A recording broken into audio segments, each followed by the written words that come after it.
Yo, you guys, this is Blacklist of the Abyss, and you're watching my review for World Trigger Chapter 44. And I'm going to try and make this review quick because it's officially Christmas right now, and I need to get to bed. So I'm just going to make this review as quick as possible. Um, this chapter starts off with Tryon soldiers coming out of all the gates, and we see Osamu talking with the teachers, talking with the students, talking with Chika, and he tells him to he tells the teacher and Chika and Izuho to evacuate all the students and get them to a safe place. And he not him, Yuma. Yuma ends up giving Chika a mini replica so that if she needs to, she can communicate with them and request for backup in case like some neighbors go attack them or something. Which, in all seriousness, if the author went to the trouble of having Yuma give Chika a mini replica, then she's going to need to use mini replica. All right, especially since Chika has so much Tryon that she's literally a neighbor magnet. Like these Tryon soldiers can't stay away from her.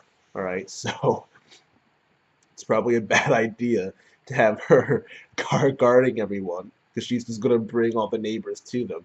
But yeah, Osamu and Yuma end up leaving to go report and get some orders, go destroy some neighbors, stuff like that.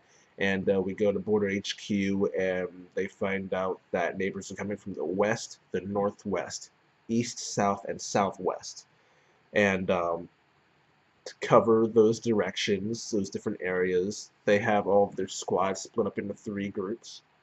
And for the other two directions, they're going to have just Amo and Jean take care of them. Amo in one direction, Jean in the other. Which, Amo is that one guy who, we haven't seen his face yet, but he's this guy he's an S rank agent with a black trigger, because you can't be an S rank agent without a black trigger. So yeah, he's an S rank black trigger user, and he was better than Jean. So he's like the top guy, and someone mentioned once that he's he doesn't look human when he fights or something like that. So the point is that the guy's really freaking strong. So it's no surprise he could take an entire squad of neighbors on his own and hold them off in that direction on his own. Gino, on the other hand, is a surprise because he's not S rank anymore. He's A rank because he gave up his black trigger. So if he can still take on all these neighbors by himself with an A rank, being A rank instead of S rank, that's pretty impressive. That's still that's pretty impressive. Means even without we knew he was strong without his black trigger, but still this is just ridiculous. If Jean can do this, what about Tachikawa?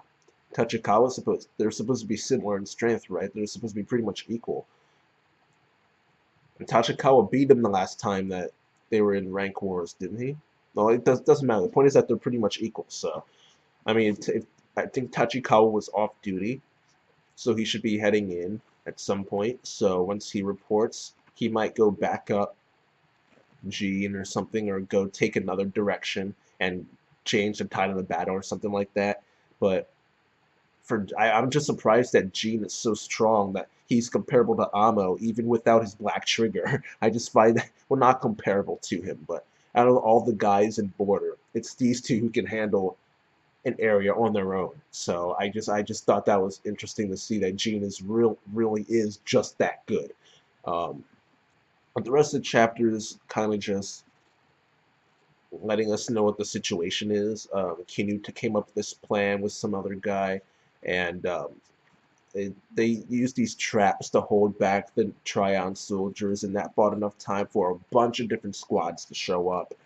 And at the end, we see Azuma's squad encountering this new type of Tryon soldier.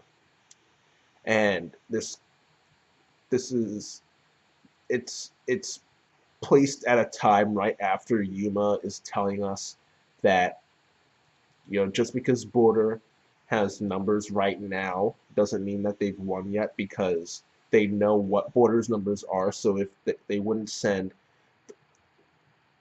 the way they organize their troops, or not really troops, but Tryon soldiers. They did it that way on purpose So they had a reason for doing it that way. And Yuma says, we haven't won this yet. So, and that's when we see this new Tryon soldier. So, that's how the chapter ends. And overall, I'll give it a 6 out of 10. I mean, it was a simple chapter. It was just, building up the situation and letting us know what's going on. And that new Tryon soldier came in at the end, but at the end, it's just an image of the new. We don't know anything about it yet. So, that's it, though. This chapter gets a 6 out of 10, you guys. Rate, comment, subscribe, and I'll see you guys next time.